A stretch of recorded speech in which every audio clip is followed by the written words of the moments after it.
जय भीम। मैं मीनल, आप देख रहे हैं समता आवाज़ टीवी। इस समय मेरी उपस्थिति नागपुर के रवि भवन स्थित लॉ कॉलेज में है। आज जस्टिस भूषण गवई सर के हाथ में जो लॉ कॉलेज है, यहाँ पे अपना जो school doctor Baba Saheb Ambedkar school of law college में जो भारत के देश में सबसे बड़ा भारत का संविधान पार्क प्रियम्बल देश में सबसे बड़ा पार्क जो प्रियम्बल पार्क है, उसका आज भूषण गवई सर के हाथ में उद्घाटन हुआ है। तो हम जानते हैं, हमारे साथ में लॉ कॉलेज के स्टूडेंट अभी यहाँ पे हैं, उनका हम परिचय लेते हैं और उनसे जानते हैं कि इसके बारे में उनका क्या कहना है। नमो बुद्धाय। जय भीम सर, नमस्ते। आपका इसके बारे में क्या कहना है? आपका पहले परिचय दीजिए और आप थोड़ा बताइए। मेरा नाम आनंद कटियारमल है, मैं 3rd ईयर का स्टूडेंट हूँ। और ये प्रियम्बल पार्क जो बना है हमारे कॉलेज में, ये इस तरह का एक पहला पार्क है। जो अपना संविधान है, इसके बारे में लोगों को पता चलना चाहिए कि क्या है क्या नहीं, लोगों के क्या राइट्स हैं।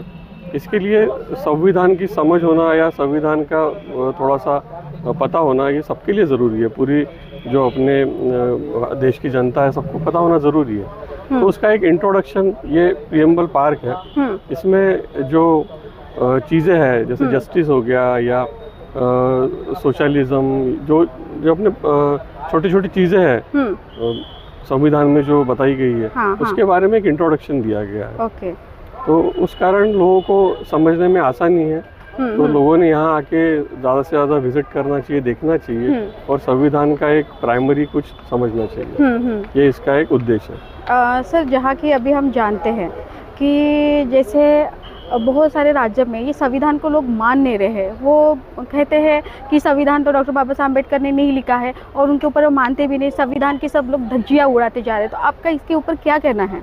ये चीज़ें कैसा है, कुछ लोग पॉलिटिक्स के लिए, कुछ खुद को चमकाने के लिए ये चीज़ें करते हैं। बट अगर एक बार संविधान को समझ लिया जाए, उसका क्या उसका कोर क्या है, उससे क्या निकल सकता है, ये अगर समझ जाए तो उसका कोई विरोध नहीं करेगा। और जो लोग बोलते हैं कि भाई बाबा साहब ने नहीं लिखा है, ये सब चीज़ें गलत है। बाबा साहब वो कमेटी के अध्यक्ष थे जो अपनी संविधान समिति थी जिसने संविधान लिखा बनाया, उसके अध्यक्ष थे। और उनके थ्रू ही सारी चीज़ें डिस्कस करके, बाकी लोगों के साथ चर्चा करके ये फाइनल होती थी। तो अगर कोई बोलेगा कि भाई बाबा साहब ने सिर्फ अपने ही विचार उसमें डाले, तो ये भी गलत है। उन्होंने सबके से चर्चा करके सर्वमत लेके ये चीज़ बनी है। और आज आप देखिए, हमारे देश को आज़ाद हुए इतने साल हो गए। इतने सालों में बहुत सी चीज़ें हुई, कभी इमरजेंसी हुई, कभी वॉर हुए, पाकिस्तान के साथ हुआ, चाइना के साथ हुआ। लेकिन जो संविधान था, उसके कारण ही सब एक संग और एकजुट रह पाए। तो इसलिए ये सब चीज़ें बात करने में कोई मतलब नहीं है। जिसको जो बोलना है बोल सकते, वो भी स्वातंत्र अपने संविधान ने दिया है। तो इसलिए वो चर्चा में तो जाना कोई मतलब नहीं है। पर सर, हम देख रहे हैं कि पिछले बार मीन्स अभी भी वही चल रहे हैं, जो ग्वालियर में जैसे जो वकील है, वो एडवोकेट खुद संविधान की धज्जियाँ उड़ा रहे हैं। उनका कहना है कि अम्बेडकर का जो स्टैचू है यहाँ पे नहीं लगेगा, और खुद लाठियाँ लेके अपने अपने कैबिन में बैठे हैं। ये क्या सही बात है? नहीं, ये तो चीज़ ऐसी है, देखो, ये आस्था का प्रश्न है। पुतला लगाना, उसका रख रखाव करना, जैसे हमारे कॉलेज में रखा है, तो ये हमारे कॉलेज की और कॉलेज के स्टूडेंट की जिम्मेदारी है कि पुतले का रख रखाव अच्छे से हो और उसका वो हमेशा अच्छा दिखे, उससे सब लोगों को प्रेरणा मिले। बट ये अगर कुछ लोग सोचते हैं तो वो एक तो किसी चीज़ से बायस हो सकते हैं या उनके विचार कुछ अलग हो सकते हैं। जो व्यक्ति ने हमारे देश के लिए इतना बड़ा कार्य किया, संविधान के लिए इतना बड़ा कार्य किया, राजस्थान के हाईकोर्ट में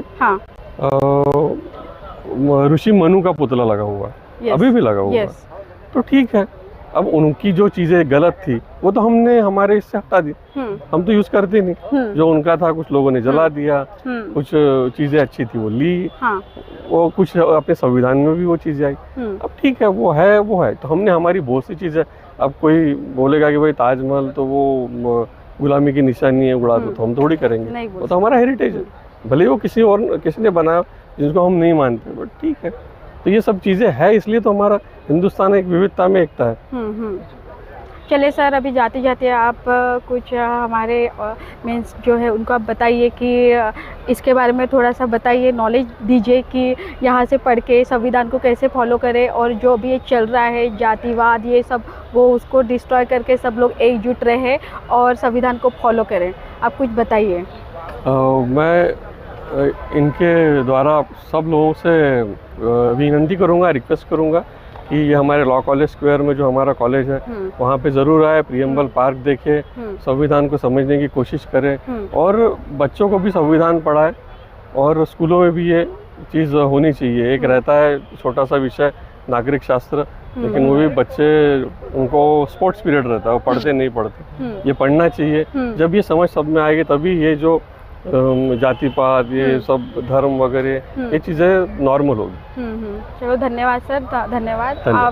आप ने देख लिया है कि जैसे लॉ कॉलेज के स्टूडेंट है कटियार सर, कटियारमन सर, इन्होंने बहुत अच्छा मीन्स बताया है कि कैसे जागरूक होना चाहिए, कैसे संविधान को फॉलो करना चाहिए। सबकी आस्था सबके लिए है, लेकिन संविधान को फॉलो करके चलना चाहिए। तो आप कितना इनसे सहमत हो तो आप प्लीज़ कृपया करके बताइए। हमारे चैनल को लाइक करें, सब्सक्राइब करें, शेयर करें और आज से कमेंट करें। मैं मीनल, नमो बुद्धाय, जय